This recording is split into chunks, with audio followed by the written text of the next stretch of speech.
বর্ষবরণ শোভাযাত্রা নিয়ে রাজনৈতিক বিতর্ক কি আরও বাড়ল? বাংলাদেশে এবার বর্ষবরণের অন্যতম বিশেষ আয়োজন শোভাযাত্রাকে ঘিরে বিভাজন ও বিতর্ক বেড়েছে। এই আয়োজনটি চূড়ান্তভাবে রাজনৈতিক বিষয়বস্তুতে পরিণত হলো কিনা, আজ সেই প্রশ্ন তুলেছেন বিশ্লেষকদের অনেকে। এবারের শোভাযাত্রাটির নাম দেওয়া হয়েছে বর্ষবরণ আনন্দ শোভাযাত্রা, যদিও এর আগে এটি মঙ্গল শোভাযাত্রা নামে পরিচিত ছিল। আর এই নাম পরিবর্তন ঘিরে ব্যাপক বিতর্কের জন্ম হয়। এবার সেখানে ফ্যাসিবাদের প্রতিকৃতি হিসাবে একটি মোটিফ তৈরি করা হয়, যার সাথে সাবেক প্রধানমন্ত্রী শেখ হাসিনার মুখায়বের মিল রয়েছে বলে অনেকে অভিযোগ তুলেছেন। এ নিয়েও পক্ষ বিপক্ষে ব্যাপক আলোচনা হচ্ছে সামাজিক মাধ্যমে। এই শোভাযাত্রায় অংশ নিয়ে অন্তর্বর্তী সরকারের সংস্কৃতি উপদেষ্টা বলেছেন, বর্ষবরণের এবারের শোভাযাত্রা রাজনৈতিক নয়। এর আগে আওয়ামী লীগ সরকারের সময়েও এই শোভাযাত্রাটিকে রাজনৈতিক উদ্দেশ্যে ব্যবহারের অভিযোগ উঠেছিল বিভিন্ন মহল থেকে। সেই সময় খালেদা জিয়ার মুখায়ব সম্বলিত মোটিফের একটি ছবি একটি শোভাযাত্রায় ব্যবহৃত হয়েছিল বলে সামাজিক মাধ্যমে তার সমর্থকরা অভিযোগ করে আসছেন। তবে সেই সময়ে চারুকলার আয়োজকদের সাথে কথা বলে এ ধরনের কোনো মোটিফ বানানোর বিষয়ে কোনো তথ্য পাওয়া যায়নি। এছাড়া রাজনৈতিক বিশ্লেষকদের অনেকে মনে করেন, বর্ষবরণের আয়োজনটি ঘিরে বাংলাদেশের বিভিন্ন রাজনৈতিক মহল তাদের পছন্দ অনুযায়ী ব্যবহারের চেষ্টা করেছে এবং দিনে দিনে সেই প্রবণতা আরও প্রকট হয়েছে।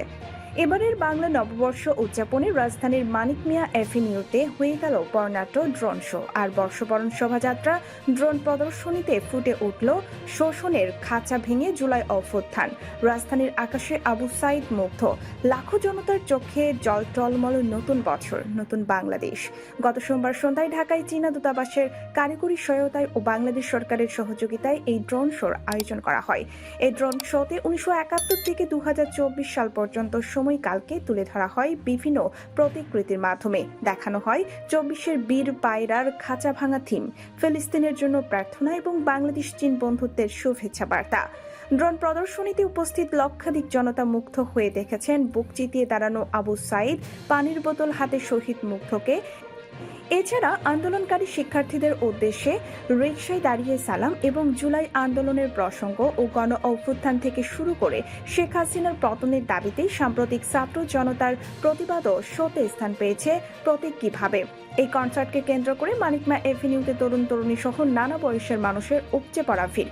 তারা গানের সঙ্গে তাল মিলিয়ে নেচে গিয়ে আনন্দ উদযাপন করছে। কনসার্ট ঘিরে মানিক মিয়া এভিনিউ পরিণত হয় মানুষের মিলন মেলায়। তরুণ তরুণী সহ নানা বয়সের মানুষ নাচে গানে মেতে ওঠে বৈশাখী উৎসবে। বিকেল গড়াতেই উপচে পড়া ভিড় জমে ওঠে পুরো এলাকা। বাংলা নববর্ষের শুভেচ্ছা জানিয়ে প্রধান উপদেষ্টার বার্তা, বৈষম্যহীন বাংলাদেশ গড়াই হোক নববর্ষের অঙ্গীকার। আবার অনেকে বলেন, আজকের নববর্ষে হাসিনা আফাকে অনেক মিস করছি। সম্মানিত দর্শক, বর্ষবরণ শোভাযাত্রা এ নিয়ে আপনাদের কি মতামত অবশ্যই আমাদের কমেন্ট করে জানাবেন। আর আমাদের আপডেট সব ভিডিও পেতে আমাদের চ্যানেলটি সাবস্ক্রাইব করে বেল বাটনটি ক্লিক করে রাখুন।